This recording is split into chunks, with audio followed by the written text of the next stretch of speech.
සුබ සන්ධ්‍යාවක් ළමයි ඔයාලා හැමෝටම.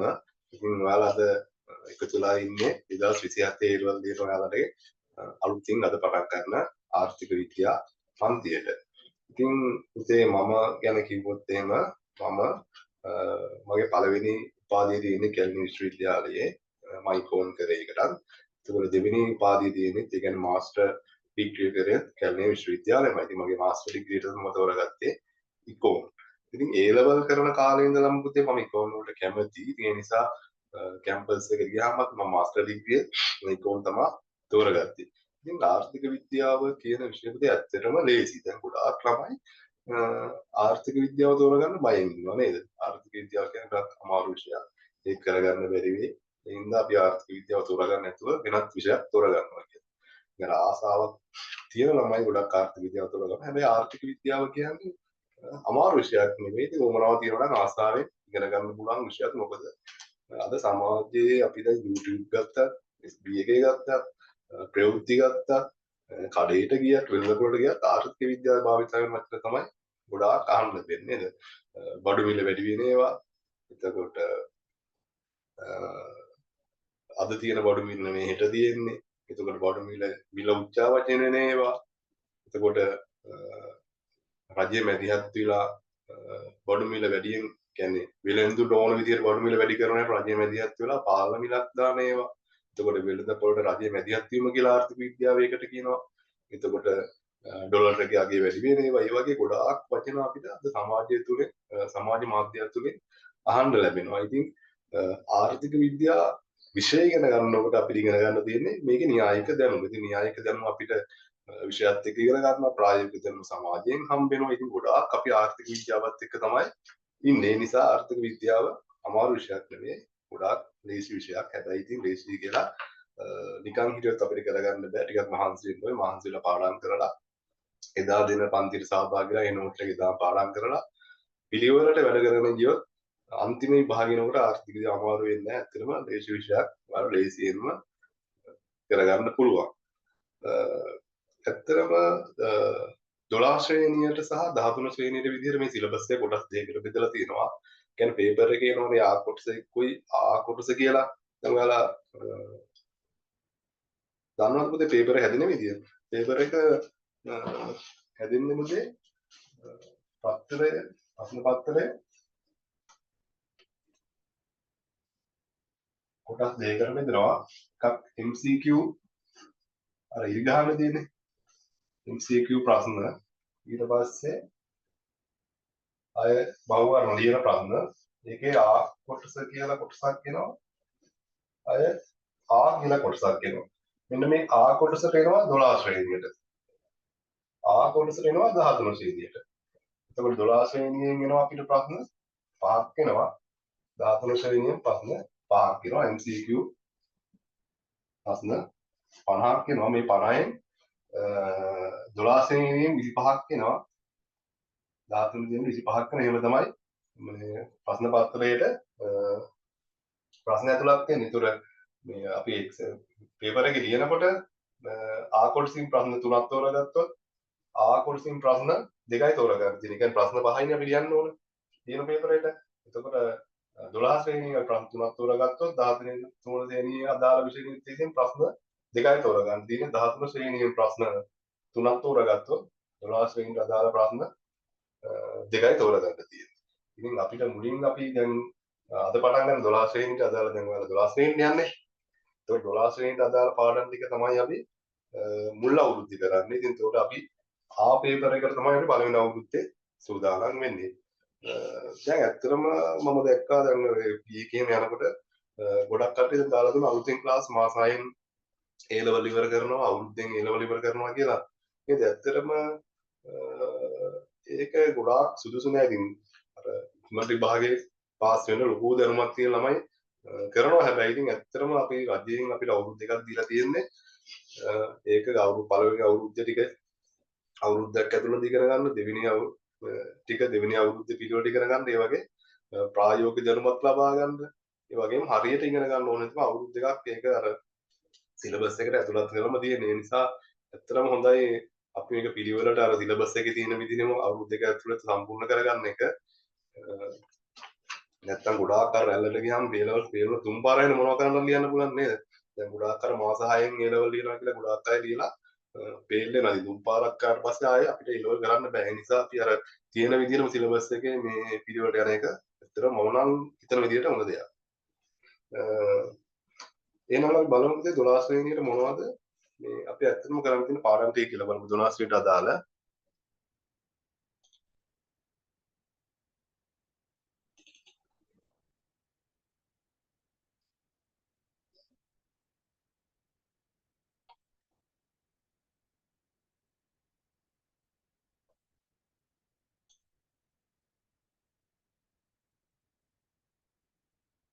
මේ ටික තමයි පුතේ 12 ශ්‍රේණියට අදාළ පාඩම් ටික තියෙන්නේ. අපිට පාඩම් 6ක් තියෙනවා 12 ශ්‍රේණියට අදාළව පළවෙනි අවුරුද්ද ඉවර කරගන්න.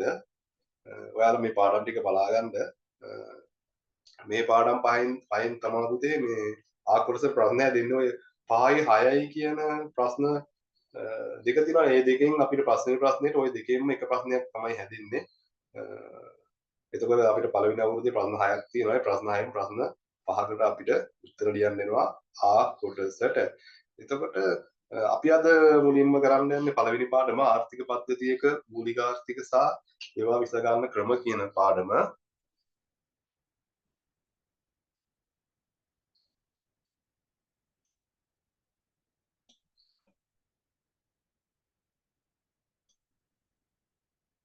ආර්ථික පද්ධතියක මූලික ආර්ථික ප්‍රශ්න ඒවා විසඳ ගන්න ක්‍රම. ඒ පළවෙනි අපි පාඩමේ යටතේ අපිට තියෙන අනුමාත්‍රිකා 4ක්.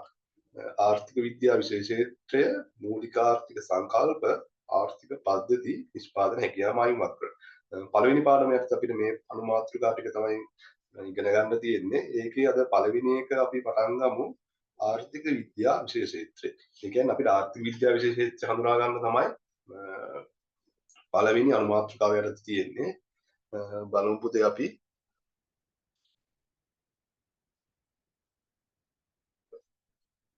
ආර්ථික විද්‍යාව කියලා කියන්නේ මොකක්ද පුතේ? දැන් අපි මුලින්ම අපි පටන් ගන්න කලින් මේ හොයාගන්න ආර්ථික විද්‍යාව කියන්නේ මොකක්ද කියලා හඳුනා ගන්න බෑ. ආර්ථික විද්‍යාව කියන්නේ මොකක්ද? ආර්ථික විද්‍යාව නිර්වචනය කරගන්න කොහොමද?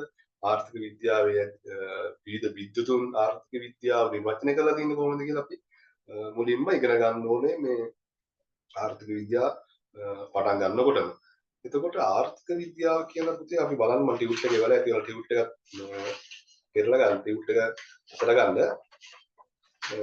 ආර්ථික විද්‍යාව කියන්නේ පුතේ සමාජයේ මිනිසුන්ගේ ආර්ථික හැසිරීම සමාජයේ මිනිසුන්ගේ ආර්ථික හැසිරීම අධ්‍යයනය කරන විෂයට තමයි අපි කෙටියෙන් ආර්ථික විද්‍යාව කියලා කියන්නේ. ආර්ථික විද්‍යාව කියන්නේ කෙටියෙන් කියනකොට සමාජයේ මිනිසුන්ගේ ආර්ථික හැසිරීම අධ්‍යයනය කරන විෂයට කියනවා ආර්ථික විද්‍යාව කියලා. එතකොට මොනවද මේ සමාජයේ ආර්ථික හැසිරීම කියන්නේ?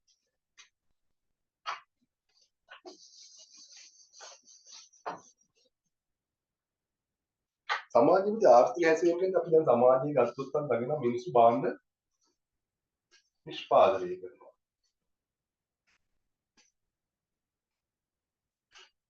වගේ මේ භාණ්ඩ බෙදා හරිනවා. බෙදා හැරීම. මේ භාණ්ඩ පාරිභෝජනය කරනවා.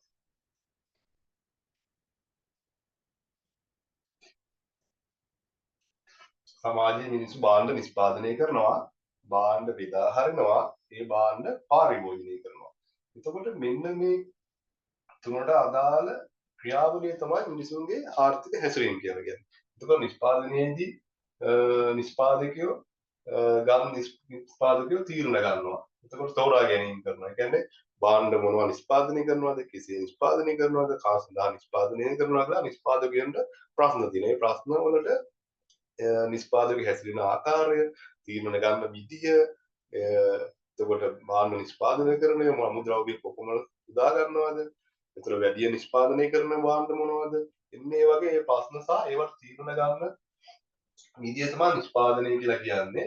එතකොට ඒ හැසිරීම අධ්‍යයනය කරනවා ආර්ථික විද්‍යාව. ඒ වගේ තමයි බෙදා හැරීමේදී නිෂ්පාදනය කරන භාණ්ඩ බෙදා හරින්නේ කොහොමද? අපි ලොරියකින් බෙදා හරිනවද? නැත්නම් යතුරු පැදියක් යොදාගෙන බෙදා හරිනවද?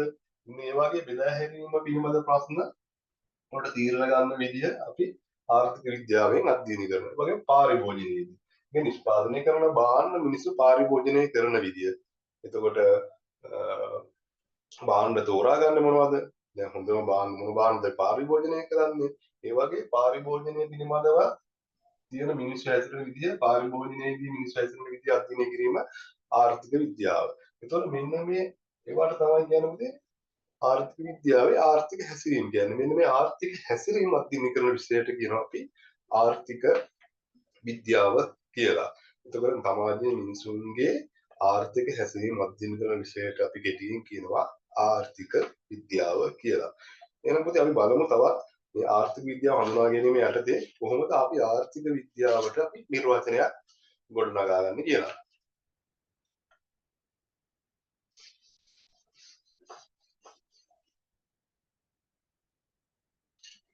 ආර්ථික විද්‍යාව විෂය ප්‍රධාන වශයෙන් අපි භාවිතා කරන වචන දෙකක් අවශ්‍යතා සහ උවමනා කියලා. ප්‍රධාන වශයෙන් විශේෂිත වචන දෙකක් තමයි ආර්ථික විද්‍යාවේදී මේ අවශ්‍යතා සහ උවමනා කියන්නේ. අවශ්‍යතා පිටක මොකද්ද උවමනා.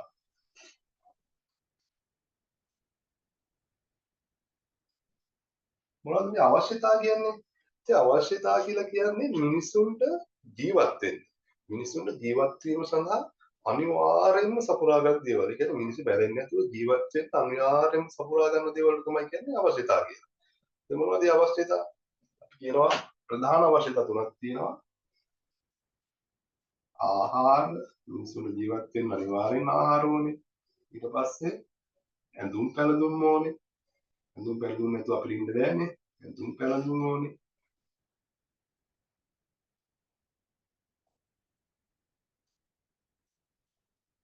ඇඳුම් ඕනේ. අය නිවාස ඕනේ. මේ ටික තමයි ප්‍රධාන අවශ්‍යතා. මීට අමතරව තියෙනවා දැන් ආදරය, සෞඛ්‍ය ඒ වගේ දේවලුත් තියෙනවා. මේ ප්‍රධාන වශයෙන් මිනිසුන්ගේ අවශ්‍යතා තමයි ආහාර, ඇඳුම් පැළඳුම්, නිවාස.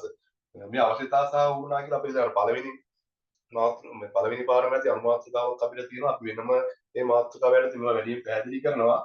දැනට අපි ආර්ථික විද්‍යාව කියන්නේ හඳුනා ගැනීම කියන්නේ ආර්ථික විද්‍යාව මොකක්ද කියලා නිර්වචනයක් කරගන්න ආර්ථික විද්‍යාව හඳුනා ගන්න මම ඔයාලට කෙටියෙන් පැහැදිලි කරන්නම් මේ අවශ්‍යතා සහ වුමනා කියන මේවා ටික. එතකොට දැන් අපි ආහාර අවශ්‍යතා කිව්වා මිනිසුන් ජීවත් වීමට අනිවාර්යයෙන්ම සපුරාගත් දේවල් වලට. ආහාර, ඇඳුම් පැළඳුම්, නිවාස. එතකොට වුමනා කියන්නේ මොනවද?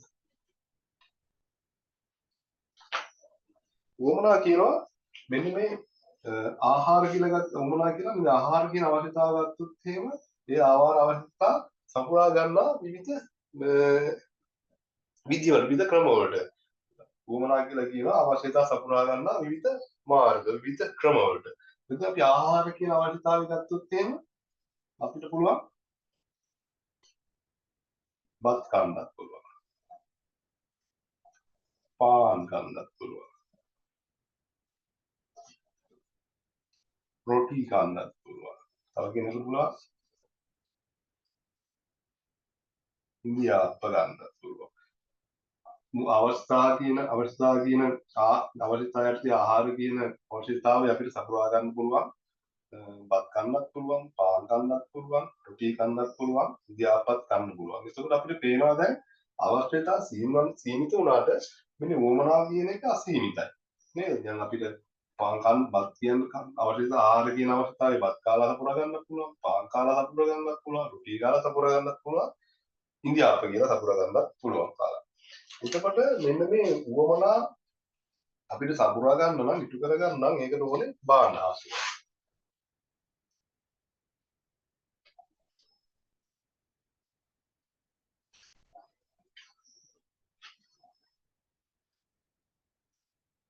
බාහන හා සේවාවල. එතකොට මේ බාහන හා සේවා නිෂ්පාදනය කිරීමට ඕනේ නිෂ්පාදන සම්පත් උන අපිට. නිෂ්පාදනය කර ගන්නත් ඕනේ.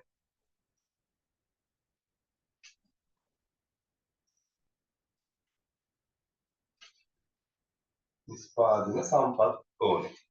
එතකොට දැන් අපි කියමුකෝ දැන් අපිට මෙන්න මේ වොමනා අසීමිත මිනිස් වොමනා සපුරා ගන්න අපිට බාහන හා සේවා ඕනේ. බාහන හා සේවා නිෂ්පාදනය කරගන්න නිෂ්පාදන සම්පත් ඕනේ. අපි උදාහරණයක් ගමු අපි හිතමු දැන් මේ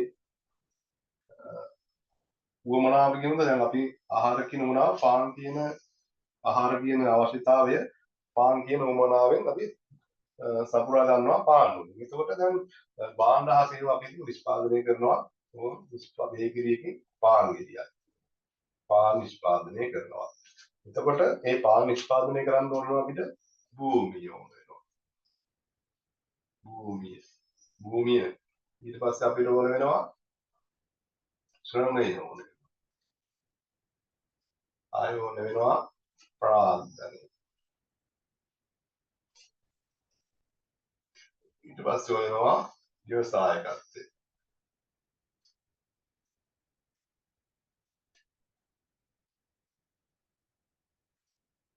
මෙන්න මේ නිෂ්පාදන සම්පත් ඕන වෙනවා මේ භාණ්ඩ හා සේවා නිෂ්පාදනය කර ගැනීමට.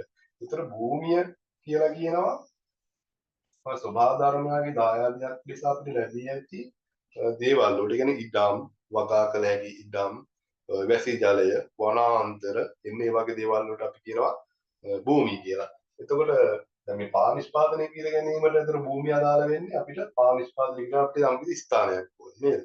එතකොට අපිට ඉඩමක් ඕනේ ස්ථානයක් තමයි. ඒතර අපිට භූමිය අවශ්‍ය වෙනවා. ශ්‍රමය කියන්නේ වගේ මිනිසුන්ගේ නිෂ්පාදනය උදා ගන්න කායික හා මානසික ශක්තිය. ඒ කියන්නේ මිනිස්සු මානසිකලා වැඩ කරන ඒවා. එතකොට අපි ඒවා නිෂ්පාදනය කරන ඒවා ප්ලෑන් කරන ඒවාට අපි කියනවා මානසික ශක්තිය කියලා. ඒ වගේ අපිට ශ්‍රමය ඕනේ. ඒතර ප්‍රාග්ධනය කියලා කියන්නේ භාණ්ඩ හා සේවා නිෂ්පාදනය කිරීම සඳහා යොදා ගන්න ආධාරක. මිනිස්සු විසින්ම නිෂ්පාදනය කරගත්ත ආධාරක. නමුද්‍රව්‍ය, යන්ත්‍ර සූත්‍ර ඒ වගේ දේවල් අපි කියනවා ප්‍රාග්ධනය කියලා. එතකොට දැන් පාන් හදන්න අපිට ගන්න පුළුවන් පිටි, එතකොට බෙදා හැරීමේ වාහන, ඒ වගේ වල ප්‍රාග්ධනය අපි යොදා ගන්නවා. එතකොට ව්‍යවසායකත්වය කියනවා මේ භූමිය ශ්‍රමයේ ප්‍රාග්ධනය කියන නිෂ්පාදන සම්පත් මෙහෙවන කෙනාට. එතකොට භූමිය ශ්‍රමයේ ප්‍රාග්ධනය නිෂ්පාදන සම්පත් සාර්ථකව මෙහෙවනවා සහ අලුත් නිෂ්පාදන අලුත් සොයා ගන්නා කෙනාට අපි කියනවා ව්‍යවසායකත්වය කියලා. මෙන්න මේ නිෂ්පාදන සම්පත් නිෂ්පාදන සාධක කියන මාතෘකාවත් අපි අනුමාත්‍රාවක් විදිහට මේ පාඩමෙදීම අපි ඉදිරියට කරනවා. අපි දැනට අපි ආර්ථික විද්‍යාවට නිර්වචනයක් ගොඩනගා ගන්න අපි මේ ටික කෙටියෙන් පැහැදිලි කරගමු. එතකොට දැන් අපි කිව්වා අවශ්‍යතා සීමිතයි. ආහාර, ඇඳුම් පැළඳුම්, නිවාස. ඒ වගේම අපි කිව්වා උවමනා අසීමිතයි කිව්වා. ඒ වගේම මේ උවමනා සපුරා ගන්න භාණ්ඩ හා සේවා ඕනේ කිව්වා. ඒකෝනේ භාණ්ඩ හා සේවා නිෂ්පාදනය කරගන්න නිෂ්පාදන සම්පත් ඕනේ කිව්වා. දැන් අපි කියමු අපි හිතනවා උදාහරණයක් විදිහට අපි මිනිසුන්ගේ උවමනා සපුරා සම්පූර්ණ කරන්න තෘප්තිමත් කරන්න බේකරියකින් පාන් ගෙඩියක් නිෂ්පාදනය කරනවා. ඒ පාන් නිෂ්පාදනය කරන්න භූමිය ඕනේ, ශ්‍රමය ඕනේ, ප්‍රාග්ධනය ඕනේ, ව්‍යවසායකත්වය ඕනේ. එතකොට මෙන්න මේ නිෂ්පාදන සම්පත් කියන එකට පුතේ තියෙනවා තව විකල්ප ප්‍රයෝජන තියෙනවා. මේ නිෂ්පාදන සම්පත් වල තියෙනවා විකල්ප ප්‍රයෝජන.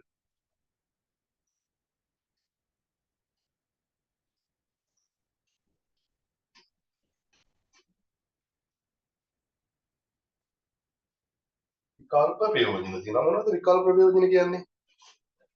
දැන් භූමිය කියලා ගත්තොත් පුතේ දැන් අපි කියවනේ දැන් භූමිය කියන්නේ ඔය දැන් පාන් නිෂ්පාදනය කරන්න අපි බේකරියක් හදනවා. ඒතකොට බේකරිය හදන්න අපිට භූමිය අවශ්‍ය වෙනවා. එතකොට මේ භූමිය කියන නිෂ්පාදන සම්පත් එකේ තියෙන විකල්ප ප්‍රයෝජන. භූමිය ගත්තොත් එහෙම දැන් කෙනෙකුට පුළුවන් මේ භූමියේ බේකරියක් දාන්න නැතුව සිල්ලර් බඩු කඩයක් දාන්න පුළුවන්. කඩයක් දාන්න. තව කෙනෙකුට එයාට හිතෙන්න පුළුවන් කඩයක් දාන්නේ නැහැ මං හිතනවා ඊට මේ මොනවා හරි මඤ්ඤොක් අයිට හරි මොනවා හරි වගා කරනවා. වගා කරන්න. වගා කිරීම. නැත්තම් ආයෙ හරි දෙන්න පුළුවන් නෑ මම ඒ ඉඩම වෙන කෙනෙකුට කුලියට දෙනවා. ඉඩම කුලියට දෙන්න පුළුවන්.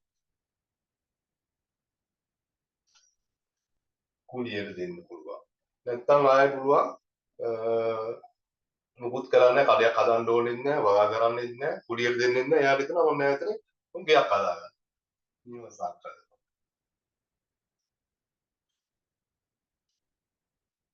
එහෙනම් අපිට දැන් පැහැදිලි වෙනවා පුතේ මේ නිෂ්පාදන සම්පත් වල මේ අසීමිත මිනිස්සුවමනාවන් සපුරා ගන්න භාණ්ඩ හා සේවා හදනවා නිෂ්පාදනය කරනවා ඒ භාණ්ඩ හා සේවා නිෂ්පාදනය කිරීමට නිෂ්පාදන සම්පත් ඕන වෙනවා. ඒතකොට මේ නිෂ්පාදන සම්පත් අපිට පේනවා මේ නිෂ්පාදන සම්පත් වලින් අපිට වෙනවා පුතේ පැහැදිලි වෙනවා ඒ උත්පාදන විකල්ප ප්‍රයෝජන තියෙනවා කියලා. ඒ වගේම ආයේ නිෂ්පාදන සම්පත් සීමිතයි.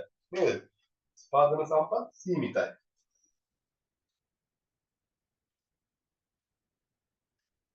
සීමිතයි. දැන් භූමිය ගත්තොත් මේ මොකද භූමිය අපිට ඕන තරම් අපි මිනිස්සුන්ට භූමිය දින ඉඩම් ඒ වගේ ඔය වනා ඒ වගේ නිෂ්පාදන දාගන්න ඉඩම් අපිට ඕන තරම් තියෙනවද නෑ අපිට අඩුයි. එතකොට ශ්‍රමයත් අපිට ඕන තරම් ශ්‍රමයක් තියෙනවා ශ්‍රමයත් අපිට හිගයි. ඒත් ප්‍රාග්ධනයත් එහෙම අමුද්‍රව්‍ය යන්ත්‍ර සූත්‍ර ඒ වගේ අපිට ඕන තරම් විදියට පාවිච්චි කරන්න බෑ. අපිට හිගයි. ඒ වගේම අපිට සල්ලිත් නෑ අපිට ඕන විදියට පාවිච්චි කරන්න දැන් විකල්ප භූමිය කියනකොට කඩයක් දාගන්නයි වගා කිරීම කුලියට දෙන්න පුළුවන් නිවසක් හදන්න පුළුවන් අපිට මේ ඔක්කොම එකවර කරන්න පුළුවන්ද මේ ඔක්කොම එකවර කරන්න බෑ අපිට සල්ලිත් නෑ ඉඩමදී ඒ නිසා අපිට මේ ඔක්කොම කරන්න බෑ එහෙනම් අපිට පේනවා මේ නිෂ්පාදන සම්පත් සීමිතයි ගුණ අසීමිත වුණාට නිෂ්පාදන සම්පත් සීමිතයි මේ සීමිත නිසා මේ විකල්ප ප්‍රයෝජන දෙනවා මේ නිෂ්පාදන සම්පත් වල දෙනවා මේ විකල්ප ප්‍රයෝජන දැන් භූමිය කියන එක අපි ඉස්සලා කතා කරා වගේ භූමිය කියන නිෂ්පාදන සම්පත් අපිට පුළුවන් ඒකට පාන් හදන්න බේකරිය පාන් නිෂ්පාදනය කරන බේකරියක් හදන්න නැතුව ඒ භූමියේ කඩයක් දාන්නත් පුළුවන්. ඒ භූමිය වගා කරන්නත් පුළුවන්. ඒ භූමිය කුලියට දෙන්නත් පුළුවන්. ඒ භූමියේ නිවසක් හදන්නත් පුළුවන්. හැබැයි මේ ඔක්කොම එකවර කරන්න පුළුවන් දෙයක් මේ අපි හිතමු අපිට තියෙන්නේ පර්චේස් 10ක වගේ පොඩි කෑල්ලක්. ඒ පොඩි කෑල්ල අපිට කඩයක් දාන්නත් ඕනේ. වගා කරන්නත් ඕනේ කුලියට දෙන්නත් ඕනේ නිවසක් හදන්නත් මේ ඔක්කොම කරන්න බෑ ඒ නිසා අපි එක තෝරා ගන්නවා දැන් බේකිරිය පාන් හදන්න අපි ඕම ඊටමේ බේකිරියක් හදනවා කියලා තීරණය කරනවා මේ ඔක්කොම කැප කරලා නෑ මම හිතන බේකිරියක් හදන්න එතකොට මෙන්න මේකට කියනවා පුතේ අපි තෝරා ගැනීමක් කියලා තෝරා ගැනීම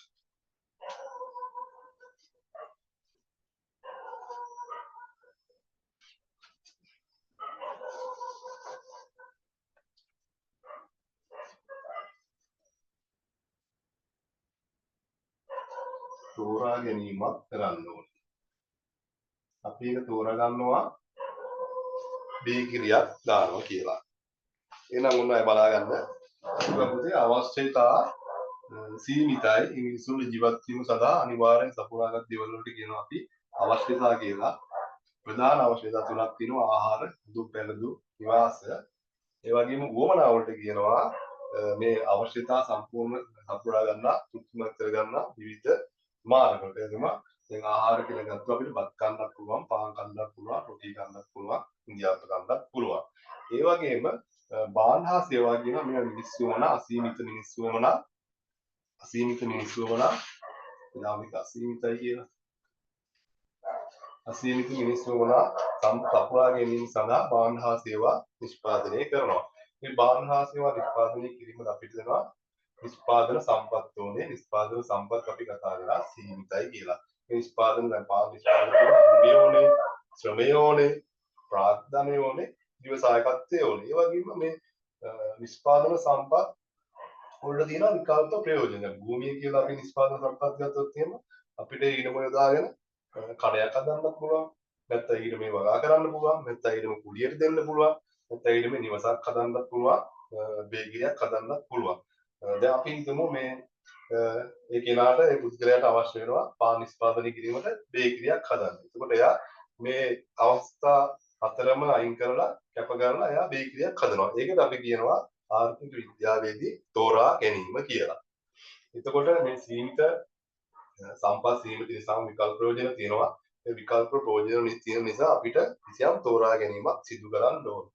එහෙනම් පුතේ අපි ආර්ථික විද්‍යාව කියලා කියන්නේ මෙන්න මේ ක්‍රියාකාරකම් ටිකට මෙන්න මේ අවශ්‍යතා සපුරා ගන්නවා අවශ්‍යතා සීමිතයි උවමනා අසීමිතයි ඒ අසීමිත උවමනා සපුරා ගන්න භාණ්ඩා සේවාවනේ භාණ්ඩා සේවා නිෂ්පාදනය කියන නිෂ්පාදන සම්පත් ඕනේ නිෂ්පාදන සම්පත් සීමිතයි ඒ නිෂ්පාදන සම්පත් සීමිත නිසා විකල්ප ප්‍රයෝජන තියෙනවා ඒ විකල්ප ප්‍රයෝජන වලින් අපි එකක් තෝරා ගන්න විකල්ප ප්‍රයෝජන එකක් තෝරා ගන්නකොට අපි ඒකට තෝරා ගැනීමක් කියනවා. එතකොට ආර්ථික විද්‍යාව කියලා කියන්නේ පුතේ මෙන්න මේ කරුණු ටික අධ්‍යයනය කරන විෂයට තමයි ආර්ථික විද්‍යාව කියලා කියන්නේ. එහෙනම් අපි බලමු කොහොමද ආර්ථික විද්‍යාවට නිර්වචනයක් ගොඩනගා ගන්න කියලා. මම මේ ටික මකනවා.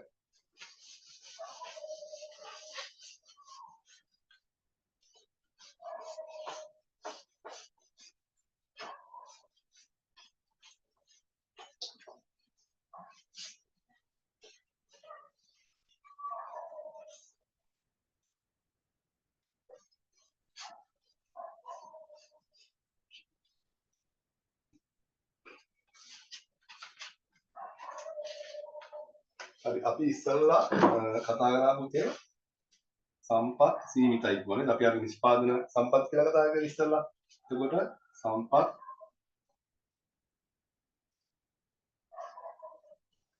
සම්පත් සීමිතයි කියනවා. එතකොට උවමනා අසීමිතයි කියනවා.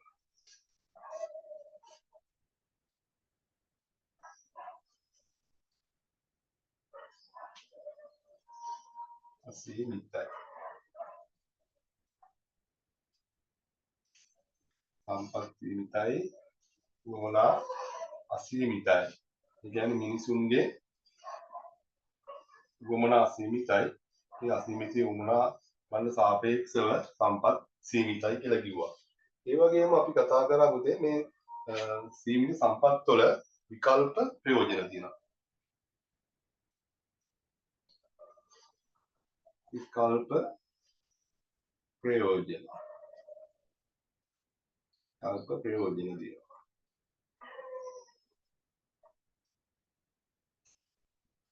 ඒ වගේම මෙන්න මේ විකල්ප ප්‍රයෝජන තියෙන නිසා අපිට ගිරුදුනා සිදු වෙනවා කිසියම් තෝරා ගැනීමක් සිදු කරන්න. තෝරා ගැනීම.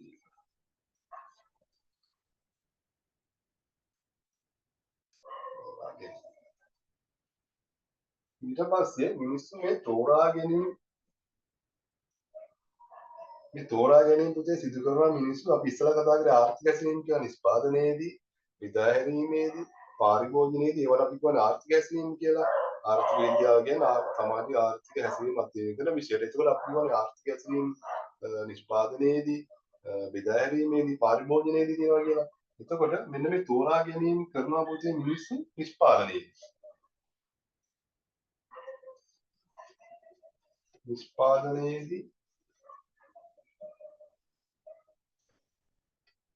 නිෂ්පාදනයේදී තෝරා ගැනීම කරනවා. ඒ කියන්නේ කුමක් කෙසේ නිෂ්පාදනය කරනවද? කා සඳහා නිෂ්පාදනය කරනවද?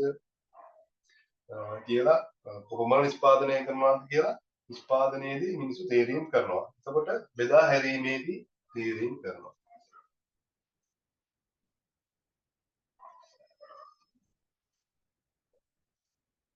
ඊට පස්සේ අපි ඉස්සර ගාව පාරිභෝජනයේදී මිනිස්සු තීරීම් කරනවා.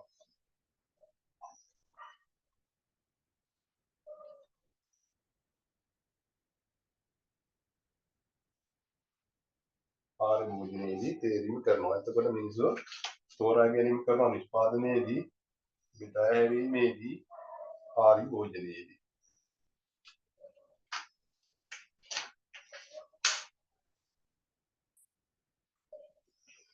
පාරිභෝජනය නම් අය බලා ගන්න සම්පත් සීමිතයි කිව්වා. එතකොට මිනිසුන්ගේ උවමනා සීමිතයි කිව්වා.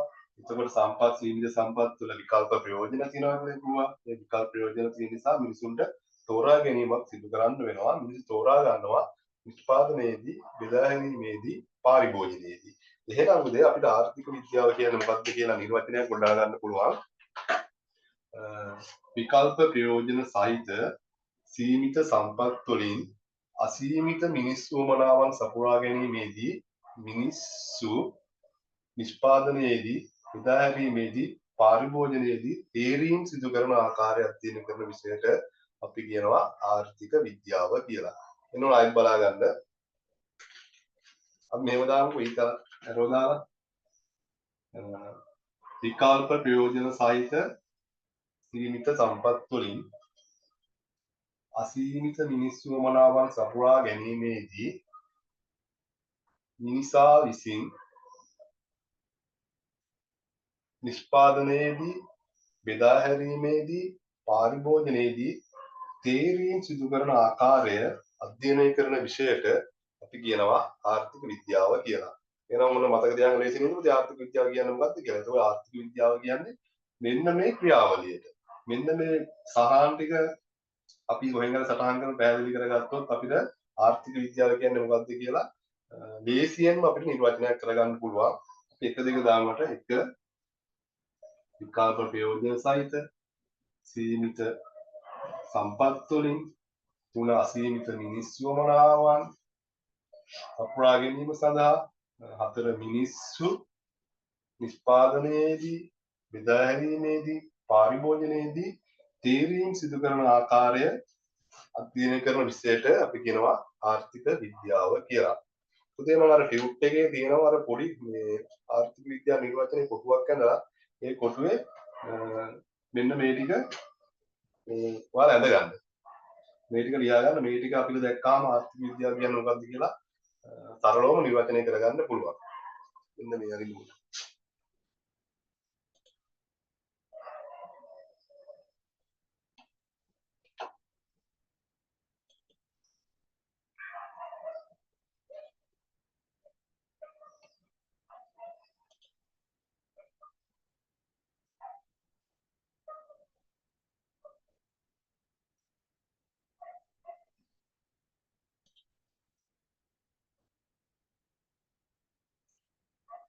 මේ තියෙන මෙන්න මේ කොටුවේ.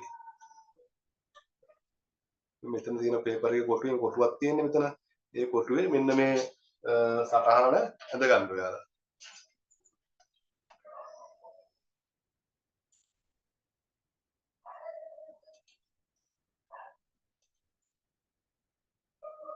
ආයෙ පුතේ මෙන්න මේ ආර්ථික විද්‍යාව අපි නිර්වචනය කළානේ ආර්ථික විද්‍යාව යන සීමිත සම්පත් දාගෙන අසීමිත මිනිස්සු මනාව සපුරා ගැනීම නිසා විසින් නිෂ්පාදනයේදී බෙදා හැරීම සහ පාරිභෝජනයේ තෝරා ගැනීම සහ තීරණ කරන ආකාරය අධ්‍යයනය කරන විෂය කියන අපි නිර්වචනයක් තියෙන්නේ. ඒකේ මේ ආර්ථික විද්‍යාව යනු කියලා සීමිත සම්පත් තියෙන්නේ හරියට පුතේ ලියා ගන්න මේ විකල්ප ප්‍රයෝජන සහිත සීමිත සම්පත් කියලා. ඒක මෙතනින් දාගන්න.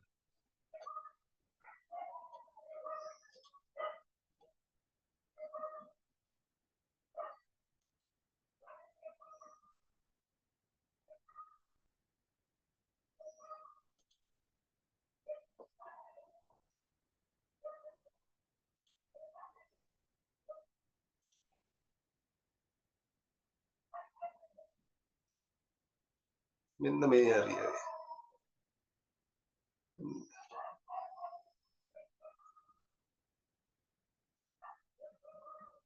අන්න ඒක දෙනවා ඔයාලා අඳ ගන්න. ඊට පස්සේ ඔය දැන් මම ඔය නෝට් එකේ තියෙන අපිට ටියුට් එකේ ඔය නිර්වචනය මම දීලා ආර්ථික විද්‍යාව යනු සීමිත සම්පත් කියන එක ගන්න විකල්ප ප්‍රයෝජන කියලා එතනින් ඔයාලා ලියා ගන්න.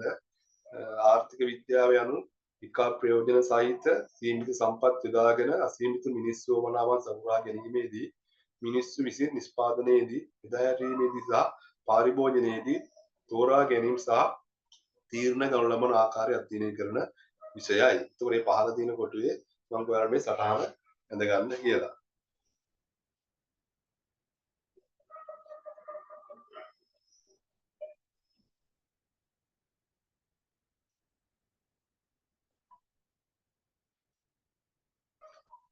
ඊට පස්සේ පුතේ බලන්න මේ ආර්ථික විද්‍යාව පිළිබඳ විවිධ විද්වතුන් විසින් ඉදිරිපත් කරන නිර්වචන හතරක් මම දාලා තියෙනවා. මේ නිර්වචන හතරත් බලා ගන්න. අපි මෙච්චර අපි දැන් මේ වෙනකන් අපි පැහැදිලි කරගත්ත කරුණු තමයි මේ නිර්වචන හතරෙම තියෙන්නේ. අපි දැන් කතා කරපු කරුණු ටික. දැන් බලන්න පළවෙනි නිර්වචනයේ ඇල්බර්ට් මාර්ෂල්. ඇල්බර්ට් මාර්ෂල් නැමැති ආර්ථික විද්‍යාඥයා කියන පුතේ එදිනෙදා ව්‍යාපාරික ජීවිතයේදී මිනිස්සු කටයුතු කරන ආකාරය අධ්‍යයනය ලබන විෂයයි.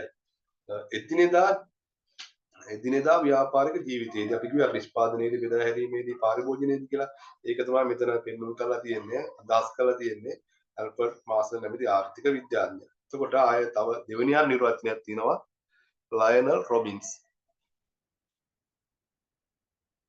ලයනල් රොබින්ස් නැමැති ආර්ථික විද්‍යාඥයා කියනවා විකල්ප භාවිත සහිත හිග සම්පත් හා මිනිස් වමනාවන් අතර පවතින සම්බන්ධතාවයේදී මිනිස්සු හැසිරෙන ආකාරය කරන විද්‍යාවයි අධ්‍යයනය කරන විද්‍යාවයි. අපි ඉස්සෙල්ලා කතා කරේ අර උවමනා සීමිතයි, සම්පත් සීමිතයි. එතකොට මෙතනින් කියන්නේ අසීමිත මිනිස් උවමනාවන් සීමිත සම්පත් වලින් සපුරා ගැනීමේදී මිනිස්සු හැසිරෙන ආකාරය අධ්‍යයනය කරන විෂයයක්. එතකොට තුන්වෙනි නිර්වචනය තියෙනවා පෝල් සැමුවෙල්සන් නැමැති ආර්ථික විද්‍යාඥයා කියනවා සමාජය විසින් ඵලදායී භාණ්ඩ නිෂ්පාදනය කිරීම සඳහා හික සම්පත් භාවිතා කරනු ලබන්නේ කෙසේද? එලෙස නිෂ්පාදනය කරන ලබන භාණ්ඩ හා සේවා සමාජයේ විවිධ පුද්ගලයන් අතර බෙදා හරින්නේ කෙසේද යන්න අධ්‍යයනය කරන ලබන විෂයකට. ඉතින් අපි ඉස්සලා පුතේ අර කතා කරේ අර අපි කිව්වේ සම්පත් සීමිතයි. ඒ කියන්නේ සම්පත් හිගයි. ඒ හිග සම්පත් භාවිතා කරලා භාණ්ඩ හා සේවා නිෂ්පාදනය කරන්නේ කෙසේද? ඒ නිෂ්පාදනය කරන භාණ්ඩ බෙදා හරින්නේ කෙසේද? දැන් මම කිව්වේ භාණ්ඩ නිෂ්පාදනය කරනකොට මත් නිෂ්පාදනය කරනවාද කෙසේ නිෂ්පාදනය කරනවාද කොහොම නිෂ්පාදනය කාස්නා නිෂ්පාදනය කළා අර මූලික ආර්ථික ප්‍රශ්න තියෙන්නේ. ඉන්නේ ආර්ථික ප්‍රශ්න වලට තීරණ ගන්න ලබන ආකාරය අධ්‍යයනය කරන විශේෂ ආර්ථික විද්‍යාව කියලා කියනවා. ඒ අදහස් ටික තමයි මේ පෝල් සැමුවෙල්සන් නැමැති ආර්ථික විද්‍යාඥයා ඔහුගේ නිර්වචනයෙන් ඉදිරිපත් කරලා තියෙන්නේ. ඔහුගේ හතරවෙනි නිර්වචනය බලන්න.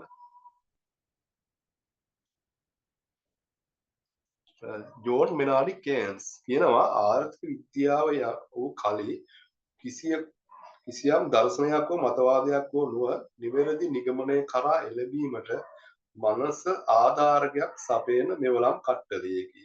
ඒ කියන්නේ මිනිස්සු කිසියම් තීරණයක් ගැනීමේදී ඒ කියන්නේ කිසියම් තීරණයකට කිසියම් මතවාදයක් ඉදිරිපත් කිරීමේදී මිනිස්සු නිවැරදිව තීරණයට එළඹෙන ආකාරය මනසට ඒ කියන්නේ අපිට මොළයට ආධාරකයක් සපයන මෙවලම් කට්ටලයකට ආර්ථික විද්‍යාව කියලා කියනවා කියලා ජෝන් මෙනාඩි කේන්ස් යෝගේ නිර්වචනයෙන් අදහස් කරනවා.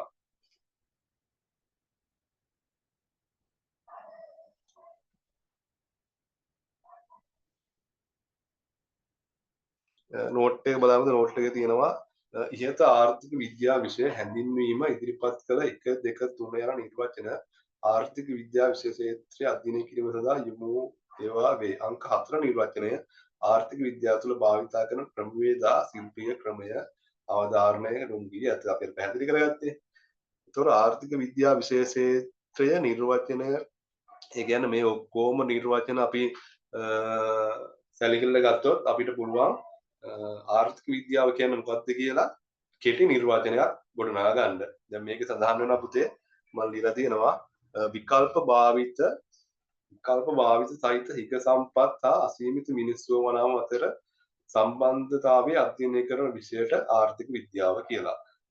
මේ අදහස තවදුරටත් ඒක දීර්ඝ කරගත්තොත් සීමිත සම්පත් වලින් අසීමිත මිනිස්සු වනාම සපුරා ගන්නේ කෙසේදයි හදාරන ලබන විද්‍යාව ආර්ථික විද්‍යාව.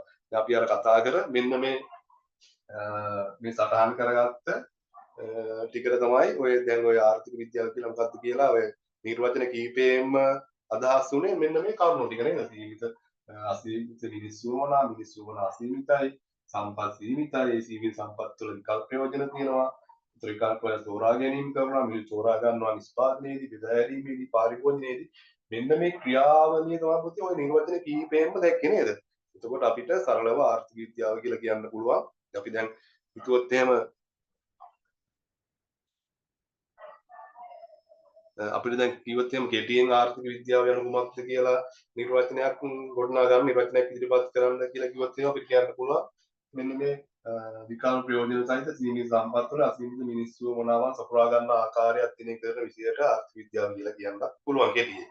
නැත්නම් අපිට මේ ටික කොහොම කියන්නත් පුළුවන්. ඇත්තට මේ ටික මේ සටහන බලාගත්ත අපිට නිර්වචනයක් ගොඩනගා ගන්න ලේසි නේද? අපිට මම ටියුට් එකේ දාලා දුන්නේ පළවෙනි නිර්වචනය ආර්ථික විද්‍යාව යන කුමක්ද කියලා නිර්වචනයක් ගොඩනගා ගන්න එකේ. අපිට ඉතින් මේක කියනවා විකල්ප ප්‍රයෝජන සහිත සීමිත සම්පත් වලින් අසීමිත මිනිස්සු වනාවන් නිප කර ගැනීමේදී මිනිසා විසින් නිෂ්පාදනයේදී බෙදා හැරීමේදී පාරිභෝජනයේදී තෝරා ගැනීම සිදු කරන ආකාරයක් තියෙන එක විශේෂයට ආර්ථික විද්‍යාව කියලා අපිට නිර්වචනයක් ගොඩනගා ගන්න පුළුවන්. ඇත්තටම අපිට ආර්ථික විද්‍යාව කියලා කියන්නේ මොකක්ද කියන එකට අර හරි මේක තමයි නිවැරදි නිර්වචනය මේක තමයි හරිම මේට වඩා නිර්වචනයක් නැහැ කියලා එකක් නැහැ. ආර්ථික විද්‍යාව කියලා කියන්නේ මොකක්ද කියලා විවිධ ආර්ථික විද්‍යාඥයෝගේ විවිධ නිර්වචන තියෙනවා. මේ නිර්වචන ඔක්කොම ආර්ථික විද්‍යාව කියලා මොකක්ද නිර්වචනයක් ඉදිරිපත් කරන්න ගියොත් අපිට කියන්න පුළුවන්. ඇත්තටම මෙන්න මේ කරුණු ටික තමයි ආර්ථික විද්‍යාව කියලා අපි නිර්වචනයක් ලියන්න කියලා කිව්වොත් ලියන්න. දැන් ඔයාලට ආර්ථික විද්‍යාව කියලා කියන්නේ මොකද්ද? ආර්ථික විද්‍යාව නිර්වචනය කරගන්න කොහොමද කියලා පැහැදිලි නේද? ඒතර ඒ ටික බලාගෙන ටියුට් එක දින පුතේ පාඩම් කරගන්න.